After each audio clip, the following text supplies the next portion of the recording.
What's up, guys? Rick down the mirror, Holy Moly Outdoors. Thank you so much for joining us today. We are in the fishing room once again, and it is a tank test Thursday. It is June 7th of 2018. We are right after the first week of summer steelhead opening here in Washington State for many rivers, and let me tell you, fishing has been pretty good. So we wanted to focus today on a test tank video that kind of really goes to some of the fundamental basics, and we're going to talk about a technique called float fishing.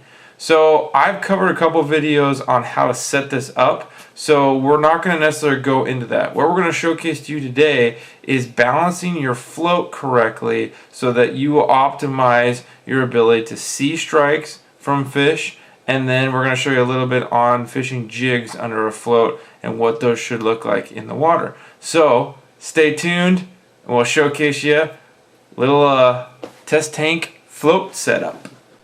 So there are many different types of floats out there, all sorts of different styles, and there are a lot that are weighted, there are a lot that are unweighted. So the right way to balance a float for float fishing is all preference, because you can fish one that slides up and down your line for deeper water. You can fish one that sits straight up and down. A lot of that's, again, preference based. So we're going to cover a few different types of floats today in terms of how you can set them up. The first one I will show you is going to be the tried and true that I like to throw, the Clear Drift 20 gram with a 3/8 ounce inline float weight, all set up, ready to go. This is what I'm throwing 99% of the time for all different types of my float fishing needs. Beads, jigs, everything. This is a great setup to use. Second one that I would be throwing would be something for bobber dogging, and you can use, again, any style float. This one happens to be a DNE 20 gram, but what's different here is the weight setup. You have a Dave's Tangle free weight on a snap swivel, so this will drift on the bottom and the float becomes more of an indicator for your bites. Another one, a slip style float, is this little Eagle Claw one here. This one, line goes through the center, you have a bobber stop above, and the weight setup on this one is pencil lead. Going a little bit more on the crappie to trout setup, these would work really light situations where maybe your steelhead are really finicky. The old school clip-on weighted bobber. I really like these if I want to change my depth really quick but be within a certain fixed. This makes it super easy. You just push the pin on the top, that little pin on the bottom comes out, hook your line on, and you're fishing. So different couple varieties. I know there's a ton more. There's the cigar shaped dink floats, there's all sorts of other stuff, but I just want to cover a little bit here that will give you a good idea what to look for. So let's now take a look at the test tank. Alright guys, so what we're going to do now is envision you are on the water. This could be steelheading in a river, you could be steelheading in different places where a float fishing technique would be needed or desired. And we're going to start with this Clear Drift one first. Again, this is a 20 gram Clear Drift, so 20 grams is ½ ounce size. But what I like to do, instead of running the full ½ ounce, I run a 3/8 ounce, and I pair that up with an 1/8 ounce jig to equal my 1/2 ounce. So we will put this into the test tank and show you guys what this looks like. So let's say you cast this out in the water and you are now fishing. Now on most floats there are a base color on the bottom and some kind of color on top. The color on top is a strike indicator for visual purposes, but however it also is an indicator of the balance that you want your float.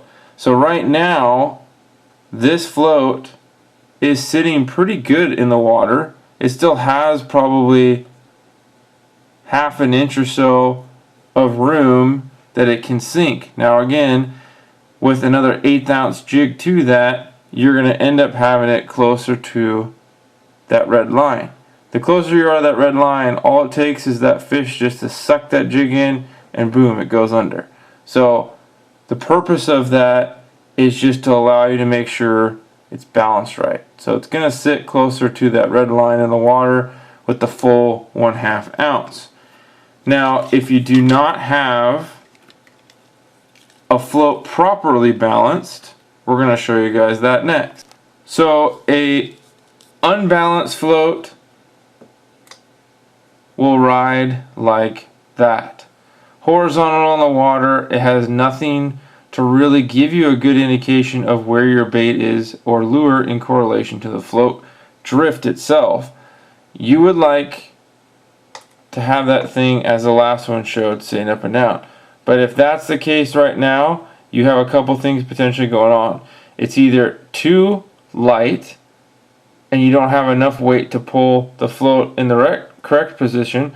This will also indicate that you have either too much leader out underneath the float or too much above the float being pulled out that is dragging on the bottom. Now we've added a 1/4 ounce of weight. This is again the bobber dogging setup, but you can see now how that float rides straight up and down. That vertical positioning allows you to know exactly where that bottom bait is. For bobber dogging itself, your float's going to be tilted one way or another as that weight is tapping along the bottom. However, it still will give you an indicator of where things are at. But you want that float in general straight up and down. Another slip float is one of these kind of teardrop style, very inexpensive. This one again is weighted with hollow core and some rubber tubing. But that is the perfect balance there. You guys can see it is on the white in the red portion here. And because of that, the float is sitting perfect. Easy to tell when a fish bites that, it's going to go right under. There's not going to be any resistance to have the float pull under. And lastly, we got our cool little clip-on guy. Super inexpensive, very easy to use. But it provides a nice little strike indicator for light line fishing. Very easy to use for crappie and trout. And someone may not have a ton of money to spend on floats. You can get a package of these clip-on weighted ones at Walmart for just a couple dollars. And that'll allow you to get to where you need to and fish. Alright, and now we're going to move to the smaller test tank here to show you a couple ways how you want that jig to ride in the water column. Now, in typical fashion, you have your steelhead jig tied with your knot of choice. I use a ward knot, and I can put the video up here.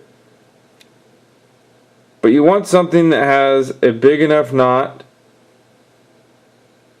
Try and show it to you guys there. But it's tight to the jig head. So when you do fish it, it'll stay horizontal. That is the key to getting more bites and strikes from these fish. So I make sure my knot is tight.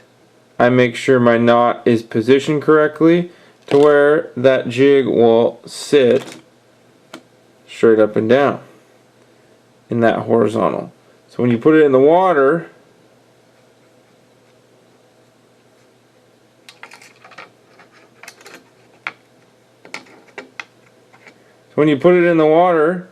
you guys can see how that sits horizontally.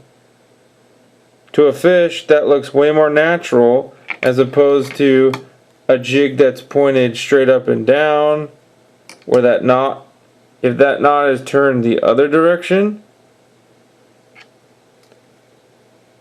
see how it's pointed or tilted?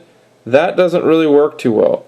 You want that, they call it caulking or cocking the jig, however you want to, they call it cocking the jig, and that's where you push the knot straight far to the edge, so when you actually get it out there, It's horizontal. Works super effective. Same thing goes. Small jigs. So when you fish that in the water column, it looks natural to the fish in that horizontal position. Super neat, easy way to really add more strikes to your steelheading experience. Alright guys, so that's the test tank for some steelhead float setups. We're looking more at just balancing the float out, so I really hope that provides you a little bit more information for maybe a beginner that doesn't know a lot to the steelhead realm. This really will help you be more successful. A lot of the things that I was taught when I first started, and float fishing to me is my most favorite because it is so visual. You get to see the fish grab your jig and that float just dives under, and it's the easiest way to really know you got a bite and easiest way to know you're on a fish. So that is the test tank for steelheading. Again, we're going to do more of this coming up soon, and we'll get some on the water and showcase some bobber downs of what it really looks like, which I'm really excited to showcase to you on that. But what I also want to thank you guys for is just tuning in. If you guys don't know, we have hit 1 million views on our YouTube channel. 1 million views. I could not believe that would even be a possibility when I started this company. So thank you so much to our new subscribers, to our old subscribers, to the random people that watch my videos.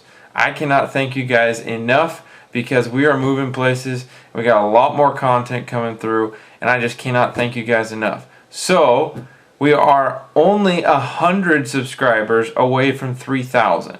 So I want to do a giveaway for you guys. I want to do a giveaway that is a big time summer steelhead giveaway for a beginner, for someone who's advanced. You're going to have a lot of tackle in this thing, but I want to wait until we get to 100 more subscribers. Hit that magic 3,000 mark. We're over 1 million views. If we can get to 3,000 subscribers, we're going to do a big giveaway, and we're going to have a lot of fun with this. So please share, please like this video.